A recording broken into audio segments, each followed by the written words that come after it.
Hi again. Is astrology biblical? Well, let's first establish that astrology can be used for whatever purpose. The reason the King James Bible, as far as I can tell,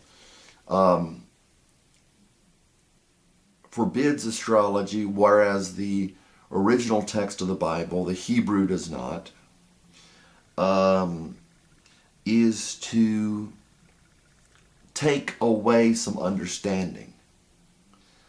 That is the reason we have archaeologists and digging up stuff that they won't tell us about. Archaeologists digging up stuff they won't tell us about. Scientists trying to turn science into politics. They don't want us to know what's going on. So, as with the Bible, as with Christianity, as the whole thing, this is really perhaps an evangelical word here, or a good, kind of soil prep, but don't just say, well, I'm a Christian, my mother's a Christian, my father's a Christian, we've been Christians for whatever, 1,000 years or 2,000 years, if that were possible. Everybody's been a Christian in my family, everybody's Roman Catholic, or everybody's Pentecostal, got the Pentecostals, everybody's Baptist, that's what I am. Question your foundation. Or what I mean is, question what you are saying your foundation is. Find out if it's faulty. Because a lot of people have a form of Christianity, but denying its power. And you have when I was a kid, I had a pastor. My father was considered himself to be agnostic, which I'm finding a lot of Masonic people are, and as well. I believe my father was Masonic, and probably still is. But my father was agnostic. My mother took me to church, and the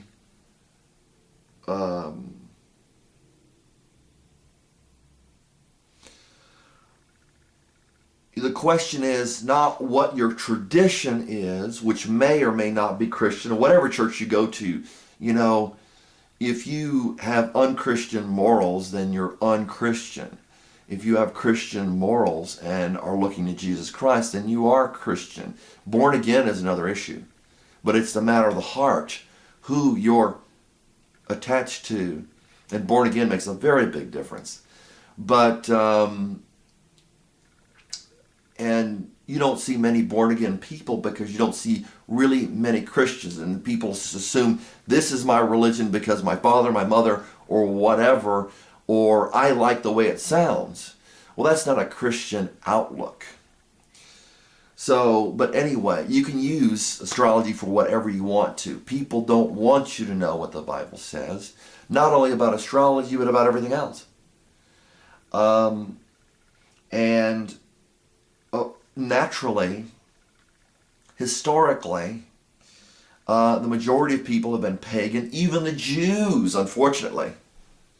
We're not worshiping God, but they were worshiping, the Bible says that's heavenly host and all this stuff. So that's why I see and I say people say they're Christians, yet they don't want to follow Christ. They say they're Jews, and yet they don't want to follow the God of heaven. They don't want to follow I am, the I am, the creator of the heaven and earth. Genesis 1, which we already went through a little bit. But you've got to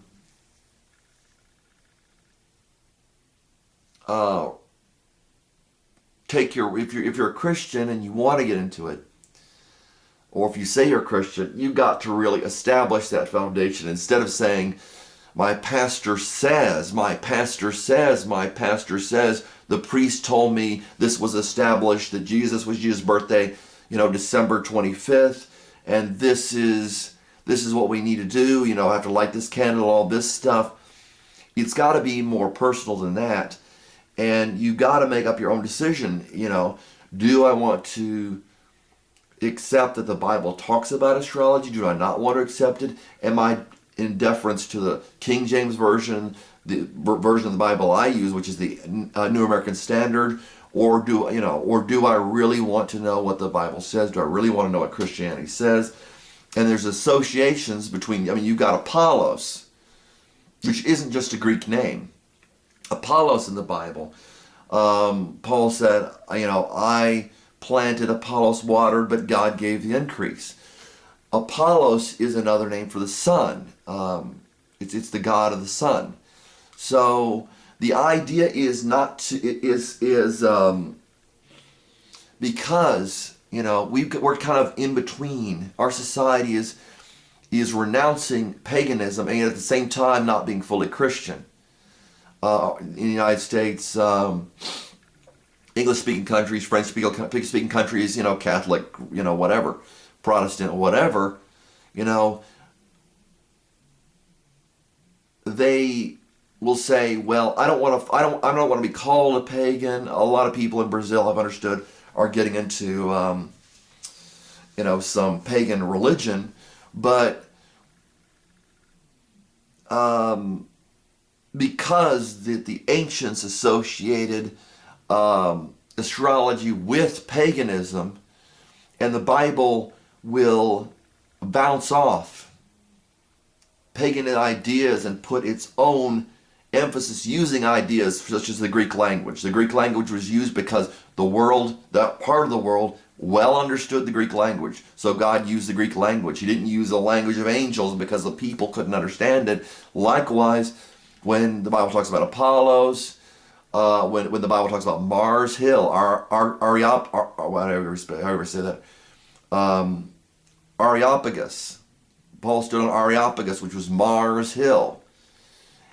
The Bible is saying, you who are in paganism, or know of paganism, let's try to correlate this with paganism so you can understand Christianity.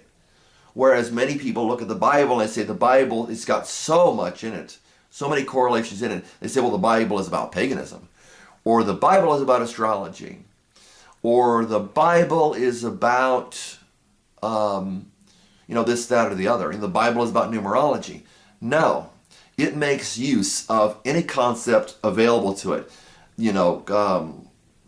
Greek concepts from the Greek language that sometimes translators have difficulty translating, whatever concept they can use.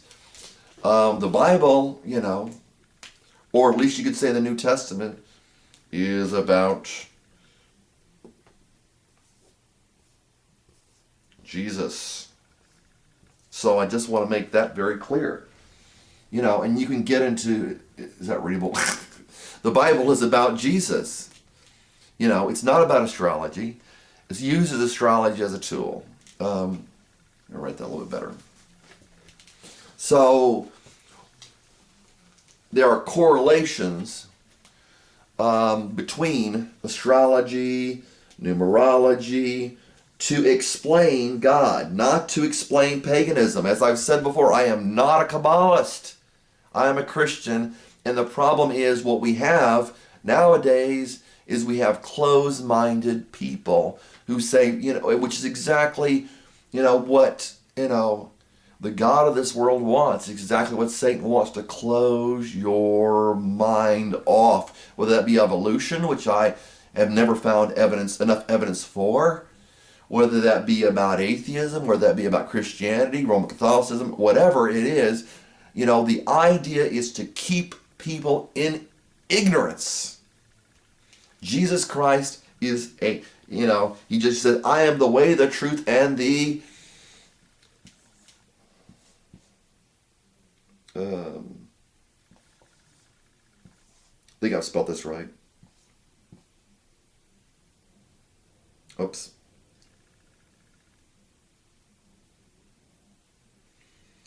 Well, it's pretty close. Jesus said, I am the way, the truth, and the life. This is why it's also important to study Greek.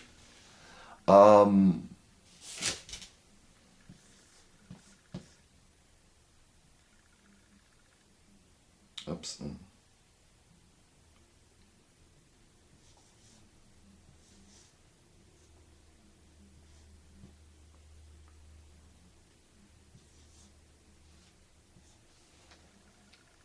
Aletheia. This includes revelation, so that people are not in ignorance.